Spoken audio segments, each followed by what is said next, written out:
ओम नमः शिवाय। सोमवार के व्रत करने की विधि। सोमवार का व्रत साधारणतया दिन के तीसरे पहर तक होता है। व्रत में फलाहार या पारण का कोई खास नियम नहीं है, किंतु यह आवश्यक है कि दिन रात में केवल एक समय भोजन करें। सोमवार के व्रत में शिवजी पार्वती का पूजन करना चाहिए। सोमवार के व्रत 3 प्रकार के हैं: साधारण प्रति सोमवार, सौम्य प्रदोष और 16 सोमवार। विधि तीनों की एक जैसी ही है। शिव पूजन के पश्चात कथा सुननी चाहिए। प्रदोष व्रत 16 सोमवार कथा तीनों की अलग अलग है। सोमवार व्रत कथा प्रारंभ होती है। ओम श्री शिवाय नमस्तुभ्यम।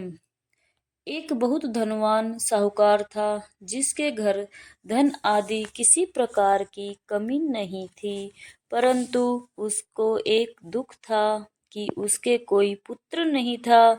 वह इसी चिंता में दिन रात रहता था। वह पुत्र की कामना के प्रति सोमवार को शिवजी का व्रत और पूजन किया करता था तथा सायंकाल को शिव मंदिर जाकर शिवजी के श्री विग्रह के सामने दीपक जलाया करता था। उसके इस भक्ति भाव को देखकर एक समय श्री पार्वती जी ने शिवजी महाराज से कहा कि महाराज, यह साहूकार आपका अनन्य भक्त है और सदैव आपका व्रत और पूजन बड़ी श्रद्धा से करता है। इसकी मनोकामना पूर्ण करनी चाहिए। शिवजी ने कहा, हे पार्वती, यह संसार कर्म क्षेत्र है। जैसे किसान खेत में बीज बोता है, वैसा ही फल काटता है। उसी तरह इस संसार में जैसा कर्म करते हैं, वैसा ही फल भोगते हैं। पार्वती जी ने अत्यंत आग्रह से कहा, महाराज, जब यह आपका अनन्य भक्त है और इसको अगर किसी प्रकार का दुख है तो उसको अवश्य दूर करना चाहिए, क्योंकि आप सदैव अपने भक्तों पर दयालु होते हैं और उनके दुख को दूर करते हैं। यदि आप ऐसा नहीं करेंगे तो मनुष्य आपकी सेवा तथा व्रत क्यों करेंगे? पार्वती जी का ऐसा आग्रह देख शिवजी महाराज कहने लगे, हे पार्वती, इसके कोई पुत्र नहीं है। इसी चिंता में यह अति दुखी रहता है।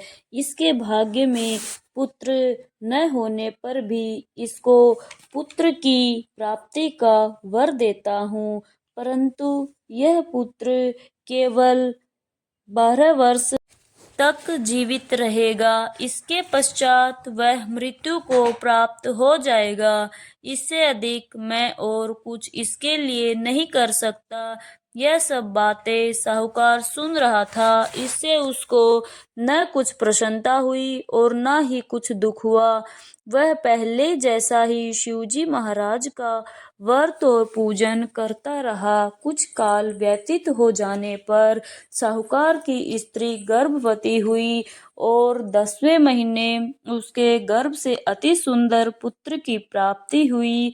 साहूकार के घर में बहुत खुशी आई, परंतु साहूकार ने उसकी केवल 12 वर्ष की आयु जान कोई अधिक प्रसन्नता प्रकट नहीं की और न ही किसी को भेद बताया।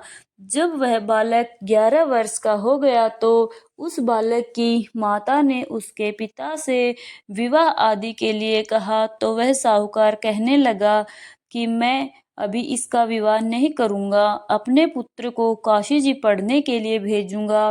फिर साहूकार ने अपने साले अर्थात मामा, बालक के मामा को बुला उसको बहुत सा धन देकर कहा, तुम इस बालक को काशी जी पढ़ने के लिए ले जाओ और रास्ते में जिस स्थान पर भी जाओ यज्ञ करते और ब्राह्मणों को भोजन कराते जाओ। वह दोनों मामा भांजे यज्ञ करते और ब्राह्मणों को भोजन कराते जा रहे थे। रास्ते में एक शहर पड़ा। उस शहर में राजा की कन्या का विवाह था और दूसरे राजा का लड़का जो विवाह कराने के लिए बारात लेकर आया था, वह एक आंख से कान्हा था। उसके पिता को इस बात की बड़ी चिंता थी कि कहीं वर को देख कन्या के माता-पिता विवाह में किसी प्रकार की अड़चन पैदा न कर दें। इस कारण जब उसने अति सुंदर सेठ के लड़के को देखा तो मन में विचार किया कि क्यों न दरवाजे के समय इस लड़के से वर का काम चलाया जाए। ऐसा विचार कर वर के पिता ने उस लड़के और मामा से बात की तो वे राजी हो गए। फिर उस लड़के को वर के कपड़े पहना तथा घोड़ी पर चढ़ा दरवाजे पर ले गए और सब कार्य प्रसन्नता से पूर्ण हो गया। फिर वर के पिता ने सोचा कि यदि विवाह कार्य भी इसी लड़के से करा लिया जाए तो क्या बुराई है। ऐसा विचार कर उसने लड़के और उसके मामा से कहा, यदि आप फेरों का और कन्यादान के काम को भी करा दें तो आपकी बड़ी कृपा होगी और मैं इसके बदले में आपको बहुत कुछ धन दूंगा। तो उन्होंने स्वीकार कर लिया और विवाह कार्य भी बहुत अच्छी तरह से संपन्न हो गया। परंतु जिस समय लड़का जाने लगा तो उसने राजकुमारी की चुंदड़ी के पल्ले पर लिख दिया कि तेरा विवाह तो मेरे साथ हुआ है, परंतु जिस राजकुमार के साथ तुमको भेजेंगे वह एक आंख से काना है और मैं काशी जी पढ़ने जा रहा हूँ।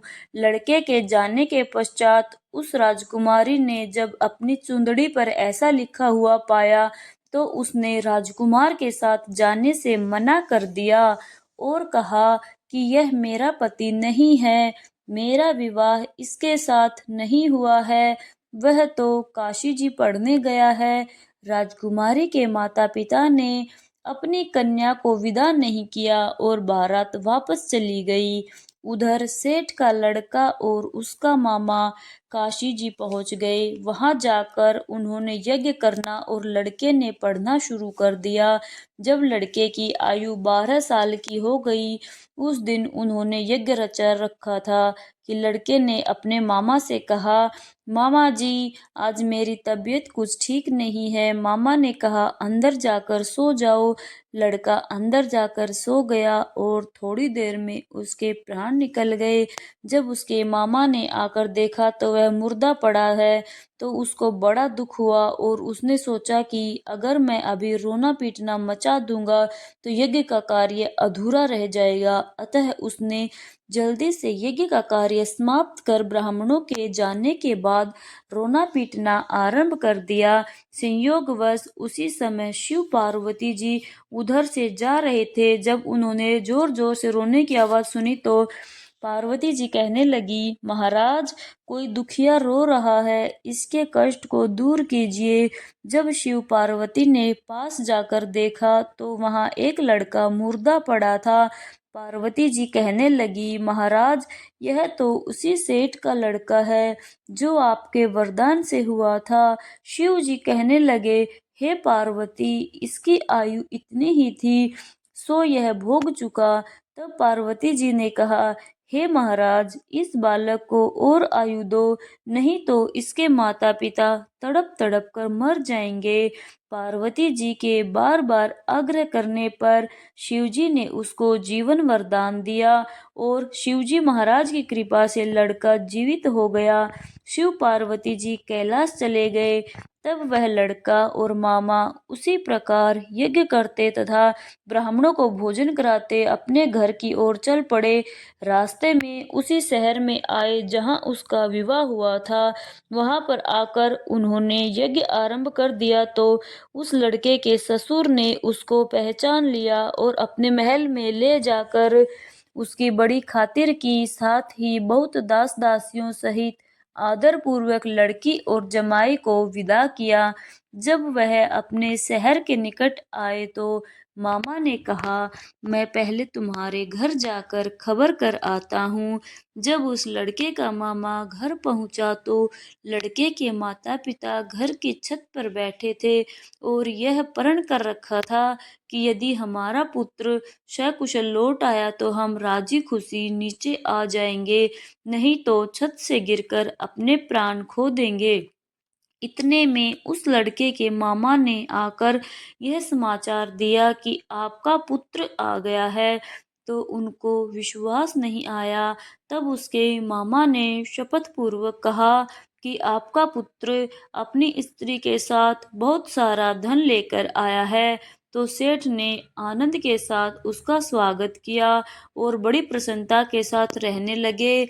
इसी प्रकार से जो कोई भी सोमवार व्रत के व्रत को धारण करता है अथवा इस कथा को पढ़ता और सुनता है, उसकी समस्त मनोकामनाएं भगवान शिव पूर्ण करते हैं। बोलिए ओम नमः शिवाय।